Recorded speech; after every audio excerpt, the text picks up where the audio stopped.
We're following the heartbreaking devastation from the deadly flooding in Texas. Here in Kerr County, one of the hardest hit areas, the rising death toll includes at least 36 children. The destruction left behind reflects just how quickly and ferociously the floodwaters came in that fateful night. And I met up with a family of 9 who was gathering at their home here in Kerrville for what was supposed to be a fun-filled 4th of July weekend. It quickly turned into a fight for their lives. It's hell. It's whatever, but we're alive. God was with us every second, provided what we needed.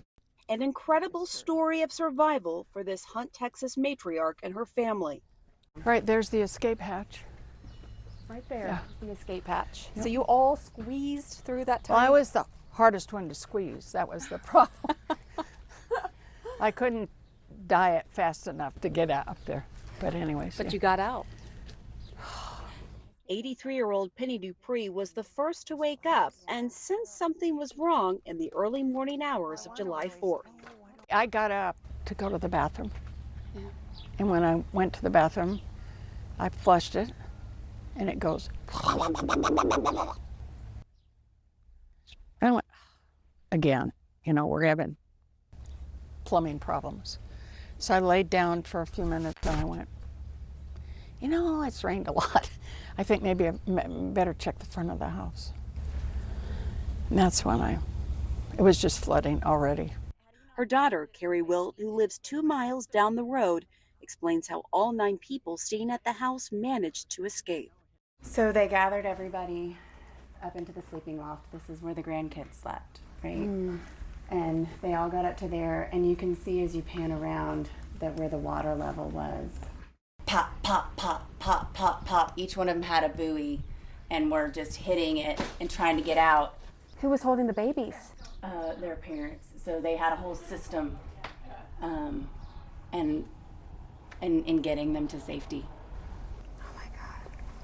Wow, this is insane. I can't believe they survived. It's a miracle. It's not insane, it's a miracle. So just imagine they're up here, 7 adults, 2 babies, 2 dogs, and the water is rising so quickly, they're trapped. And the only way to get out was somehow to burst through. And so they just grabbed something, and the 3 men were trying to create this. And all they had in the pitch black was a baby monitor light. Most of their possessions are gone, but they're left with the most important thing. We have 9 lives. We have everybody's safe, everybody's healthy, barely a scratch on anybody.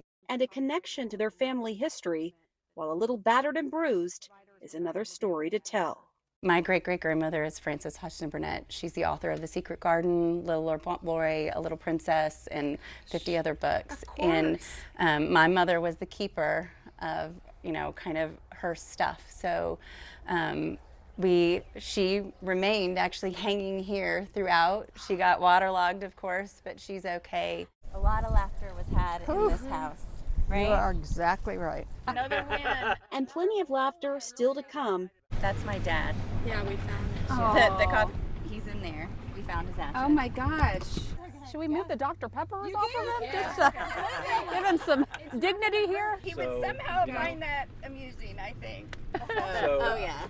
Even if it's sitting around in a circle by the rubble, because they're still on this side of Earth and together. You must have thought at one point, though, you were going to die, or... No, I didn't. didn't? No, because that's not an option. Yeah. Right? Yeah. Is it? I'll tell you, people here in Texas, they are tough. And as you saw, Penny's house is unlivable after the flood. I asked the family where she'll be staying, and her daughter says she's moved in with her, that she's thrilled to have a new roommate. The Deupree family does have a GoFundMe to help with the rebuilding process. Here with us now are Kerrville Independent School District Superintendent Dr. Brent Ringo, the high school assistant football coach, Evan Owens here in Kerrville, the high school for the city. Thank you both for being here. Dr. Ringo, I want to start with you as the superintendent. I know this has just been such an unimaginable time for you. Not only did you lose the beloved coach, but you have staff members who still have family members missing. Tell us how these devastating floods impacted the community. It's been very heart-wrenching since Friday. Our school community is very tight-knit, and so is the Hill Country community. And these notifications that we're missing a coach and his family.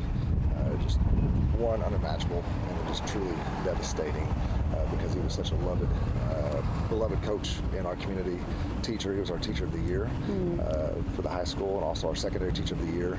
And so the impact is being felt far and wide, and our goal has been to provide our supports to our teachers, our community, our students, and we tell them take it one day at a time. Coach Zucker's motto was "You'll never walk alone," and so we're telling our community, you're not in this alone, and we're on this together, and we're going to grieve together to get through this. Yeah, I went to the vigil last night at the high school and just was really touched by how many people showed up. The parking lot was packed, and everyone is really there for each other. If you would step in, Evan, tell us about Reese and the kind of person he was. You just said he was a teacher of the year. I think the biggest thing about Reese was he came off as a super intense guy. Everything that he did was passionate, but a lot of that passion wasn't just directed at sports. He'd give you the shirt off the back if he needed it. He helped everyone. He cared about everyone. He tried to act like a father figure to our soccer program and the kids in his class, and even just a random kid in the hall that looked like they were having a rough day. Reese was the guy that would stop and try and get them going.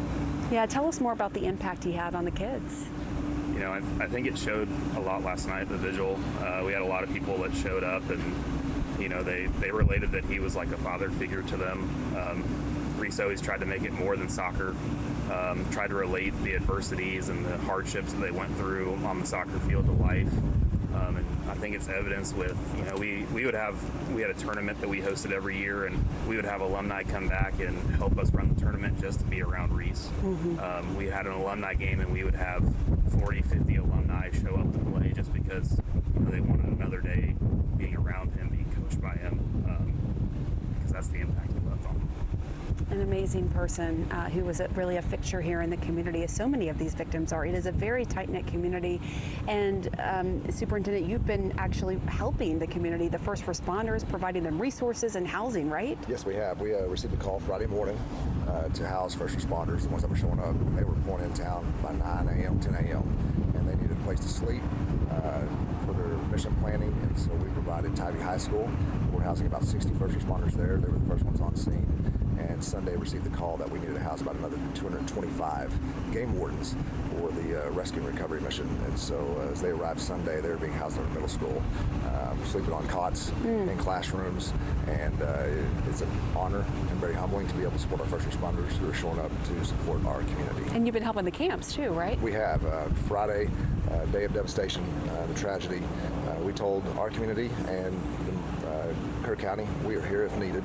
And so at 5:25 p.m. on Friday, we received a telephone call from Camp La Junta that there's 400 campers that need transportation. There's no power, no running water. It's about to get dark. And so we put an all-call out to our drivers, our coaches, anybody who would drive a bus to show up. And within 10 minutes, we had about 16 drivers commit to showing up. And called Camp La Junta back, said, we're rolling your way. Right now with 10 buses, probably 16 coming. And we were able to load all 400 campers and get them to safety. We still had empty buses, and went to the sheriff's deputy that was on the road and said, hey, we still have 6 more buses. Is there a need? And he did a radio call out, and the National Guard said there's about 300 more Mystic campers that need transportation. So we went further down the road to the staging area, and the girls are being transported to us from the National Guard due to the high waters that were still in place. And for our bus drivers to be able to give them a smile, tell them everything's going to be okay. We're going to get you to see your families. Yeah. And very, very heart-wrenching as a father, just to be able to show up and provide that support. I cannot thank our bus drivers and our coaches. Oh, absolutely. And there was that amazing video of the girls from Mystic who were singing the Camp Mystic song that was so popular. Yes. And that touched me as a former Mystic camper, and I'm sure it was touching to the bus drivers as well. It was. That was on one of our buses. And the girls, with everything that's happened, the tragedy, they were showing up in the clothes they slept in. They were wearing their t-shirt, their shorts, no shoes. Many of them had no shoes on. And so, we're hearing them sing and still support each other. Our bus drivers hugging them. Coaches, our high school principal showed up. We had a driver, Aubrey Pruitt. She earned her license the week before.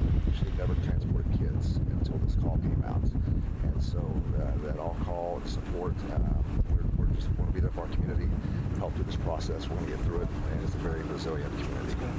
All right, Dr. Brett Ringo, Coach Evan Owens, thank you both. Thank you.